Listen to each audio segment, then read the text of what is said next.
Ladies and gentlemen, welcome back to another WWE Champions video. And today, I have a guide on how to build your roster in 2026. The game has changed a lot over the course of 2025 with hype and tier 6 mills being introduced. So, with the way the game's been changing, the way we build rosters has also changed. I have a 5 parts on how to build our roster. I'm hoping anyone with any roster, shape, and form, if you have golds or not, will be able to hopefully get something out of this video. So without further ado, let's get to part 1. Part 1, the basics. This is the pretty standard basic stuff of the game. If you don't have 6 golds, we need to be getting 6 golds. Now, what's the best way to decide who goes gold and who should go up? Well, I will say this: have at least 1 6 gold for every class, male and female. We need to have at least 1 6 gold in every class because, again, it depends on requirements or bonus points. Pretty often, more than not, you're going to see different classes be used. And another caveat to the basics is have at least one of each subclass in the game at gold for male and female. This is mainly important for boss battle. Boss battle, you have to have 4 quadrants. Each one is the different subclass. If you don't have any golds really of all 4, you're going to struggle a little bit more in boss battle.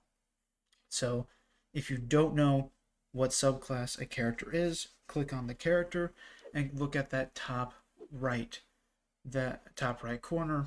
You'll then see what they are. Again, you don't want to be that guy who has maybe 3 or 4 or 6 gold, but you maybe only have 1 or 2 subclasses in total out of all those golds, meaning, yeah, you're going to have to maybe run 2 silvers still, and you won't be able to do boss level 23.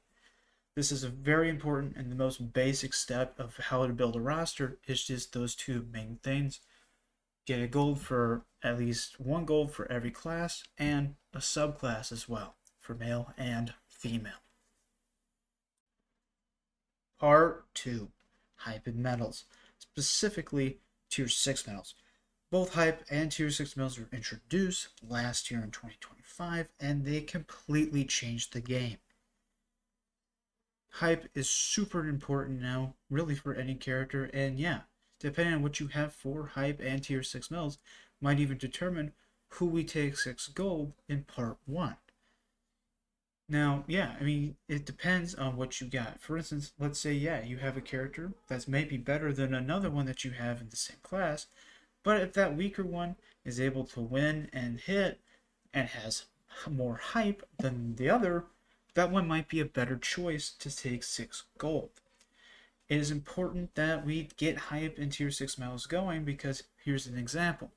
Let's say in Showdown, you're doing a Showdown match and you have 2 opponents that you can face, both with the same notoriety. You can either fight a hype 1 Roman Reigns OTC and a hype 1 Visionary Seth Rollins, or fight a hype 4 Braun Strowman Powerhouse and a hype 4 Kevin Nash NWO. Who would you rather pick to fight against? The best answer would definitely be the Roman and Seth, right? Even though they're technically better characters in their own respective classes than Nash and Strowman, because they're only hype 1 against a 4, they're way easier to fight against for you to be able to kill them. Same goes with the tier 6 medals. Let's say we have the same 2 people again, and they're the same hype. But now that Strowman and Nash, they have tier 6, while that Roman and Seth have tier 5. If you are running people with tier 5, you'd rather fight Roman and Seth because against a tier 6, your gems are just going to be doing a lot less. And if you have tier 6, instead of rivaling another tier 6, you can fight a tier 5, which makes it even easier for you to kill your opponent, even if they are someone like a Roman and a Seth. That's how important hype and medals are to the game now.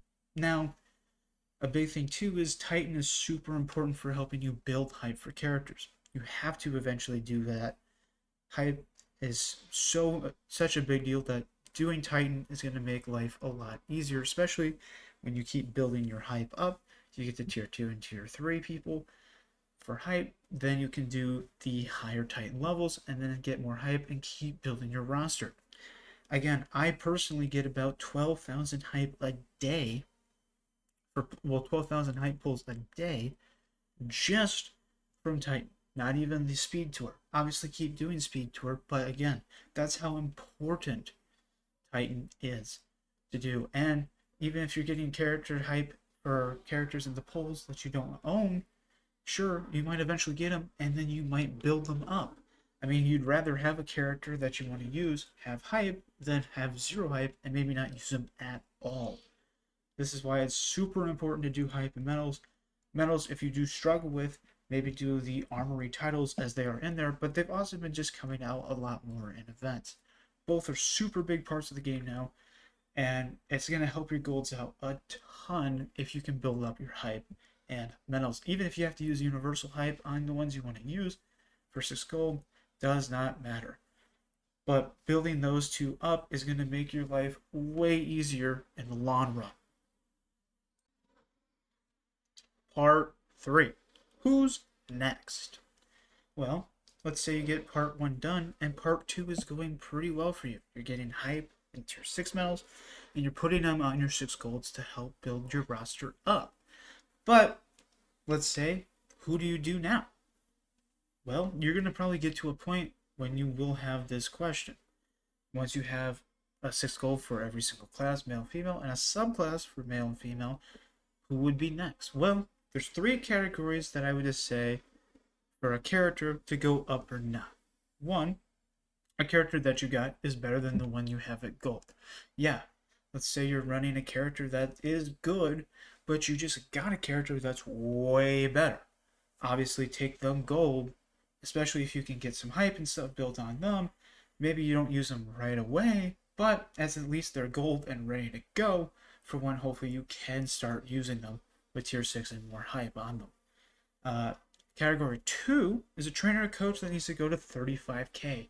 There are plenty of characters nowadays that have a trainer or coach ability that needs to be 35k in order to be max. A good example of this is the Hall of Fame characters. Michelle, Goldberg, Molly Holly, Lex Luger.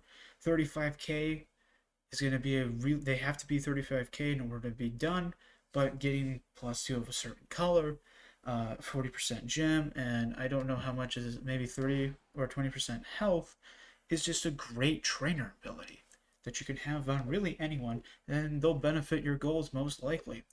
Same thing goes with coaches. The new -MP coaches, -2 all MP, has to be 35k for them. But those are really helpful and really good if you have to use them to lower someone down. Maybe you're out hyped and they're going to have the first turn, but if you -MP, they'll swipe and then you can kill them that way. So again, trainers and coaches, 35k is a great reason to take them gold. Same thing too with the new gem generation characters like Titus, Babashenko. They're even better now as well. Again, plenty of reasons for trainers and coaches to go 6 gold. Now, lastly, the third category is probably the most niche. It's very much the most unlikely choice, but if you really need to, a character that has a really good reversal that would be used to counterplay other characters. I mean, I'm talking maybe a Hall of Fame who has the, so anyone who increases their gem damage that we would steal, or maybe Boss Man or something for the multi-steal beefcake or something, right? So you're going to use those characters to counterplay others so that maybe you struggle and you see a certain thing a lot. You need a character like the ones I mentioned to help beat these characters up. Because hype and medals might not necessarily matter if you're constantly stealing their turn and getting buffs on top of it. Again, the most niche thing. The other 2 categories are definitely more and more important. But if you do need a character to be a really good counterplay character, there are really reasons to do that and take them 6 gold. So, for part 3, there's plenty of options that you can do, and it's important to look at your roster and decide, to trainers and coaches, do you need to go up? Do I have a character that I think is going to be better for this class that I should be taking up? Or is there something that I'm struggling with and I'm seeing a lot and I want to use this character and take them gold to hopefully minimize that struggle? All of them are valid reasons. and all of them are good in their own ways. It's just up to you to decide what's best for your roster. Part 4, building characters for specific modes. Advanced. The reason why this is considered more advanced is this is going to take probably a long time, at least maybe even a year from now, for some rosters to even get to this point. The reason why I say this is if you're at a place in your roster where you're very happy, there may come a time when you have multiple good characters at the same hype, but don't know which ones to use. Some characters are better at certain modes.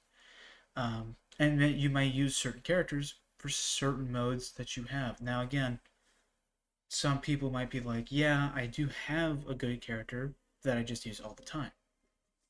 It's going to probably take a little bit longer for you to have multiple really good ones that you would use for different reasons. Some character examples of this is John Cena Trick and Trick Kofi. Both work in each and every mode, but in Feud and Showdown, I would prefer John Cena in Feud. He has a 2-click, he can be very fast, very strong, unblockable, it's very good. Kofi, on the other hand, in Feud, if you run him triple yellow, has Cascade Risk, which in Feud really isn't the best thing you would want. Same thing if you run him the purple black way, his damage just isn't quite as there with John, and if in order for him to get to that point, he's just going to be slower. So therefore, I prefer John in Feud. However, in Showdown, if you have Woods, Kofi with the New Days World Tag Link with plus 10 LP is really, really strong, and considering speed isn't necessarily the biggest factor. Showdown, I am way better off using that much MP and just being able to kill the opponent that way. So in Showdown, I prefer Kofi than John. Even though John is the 3 hot tag counter, Kofi with the plus 10 all is one of a kind at the moment and is super, super strong. Again, there are plenty of other characters like this that I would say to use differently depending on the mode. For me personally, in my roster, I love King General Gunther. I use him all the time in Feud with the minus MP, and I can double MP him. Most people can't reduce him, and he hits very hard very easily. However, in Showdown, I would much rather prefer running Zombie Penta or King of the Luchadors Dom. Both are really good, both with their hot tags. I do like them a lot more than Gunther. Same thing too, Ministry Taker. He's pretty easy to get in the Titan shop. And with the Ministry of Darkness link, has plus 5 all MP in a Showdown match. Again, there are reasons why I would run different characters for different modes. Another example of this is Voice of the Voiceless and Penta for Acrobat. Penta I absolutely love and love using him in Showdown, as he, again, really, if you don't have an anti-stun belt, you can't really reverse him ever, and he does really big damage. However, in Feud, he is one of the slower characters I run if I have to. Therefore, I would prefer running Voice of the Voiceless. Yeah, multi-reversal is there for him, but as long as I don't pick characters like that, like a Viscera or a Lance Steve or a Bossman, he's going to do really big damage and be a lot faster than Penta would be. Again, your roster might not get to this point yet, or who knows, maybe you are at this point. There's plenty of options and plenty of reasons to run characters for different modes. Same thing with Titan and Boss Battle. For instance, Showboat Aleister Black. I don't really consider him that great of a character, especially for something like a Showdown or Feud. However, Titan, he's not too bad with just his standard one-click. And if we ever have a boss battle that requires to break Yellow Gem for a shield, he is pretty freaking good at it. And if you have a hype, if you have him higher hype, maybe a hype 3, you may consider using him. Again, plenty of people, different reasons. I mean, the game has gotten to the point where there's no best character in the class anymore. It just kind of depends who do you want to run for which mode. Again, this is why this is considered a little bit more advanced, as choosing characters with this is a lot more different than just the basics. But again, if you do get to this point, it is a great place to be, as it means you have a ton of character options that are all really solid and all really good, but you're going to use them for different reasons. Part 5, Promoters. Our last and final part here for this 2026 Build a Roster guide is promoters. Now, this goes for anyone in the game. If you do not have your promoters built up, mainly your feud and showdown promoters, you need to build them up. Both are super good. Now, don't be wrong, Stip is not a bad thing either, but showdown and feud I think definitely deserve more time than the Stip one, and here's why. Feud promoters give you a boost of score up to 50%, which technically means if you have them all 50%, you're going to get 50% war score in the entire feud, which means cutting time 50% than it normally would to maybe reach certain goals. Showdown, same thing. If you want to get huge amounts of variety to help build up and get pulls, especially when pulls are on the line for leaderboards for your bracket, you want to have a bunch of promoters up for this reason. I myself have a good chunk of them built up, and I have won free pulls and gotten new people and had first place completely free. For anyone who's seen the Mark Henry 40 pull, I pulled Mark out of that contest for free because I got first in my bracket, spending no money. It's a big reason and a very important reason why you should take promoters up. Both are super useful and very good reasons why you should have them. It just depends on what you value more to take them up first, your time in feud, and you want to make it less, or a chance at new cards and new characters with pulls in Showdown. So, that is my last part. Thank you all for watching my 2026 How to Build Your Roster guide. I'm hoping this helps you out and helps you decide maybe what you're going to be building up for your roster. If you have any questions or concerns, you can leave a comment down below. I am in the official Discord for the WWE Champions. So if you want, you can DM me or anything. It does not matter. But as always, thank you guys so much for watching, and I will see you guys in the next video.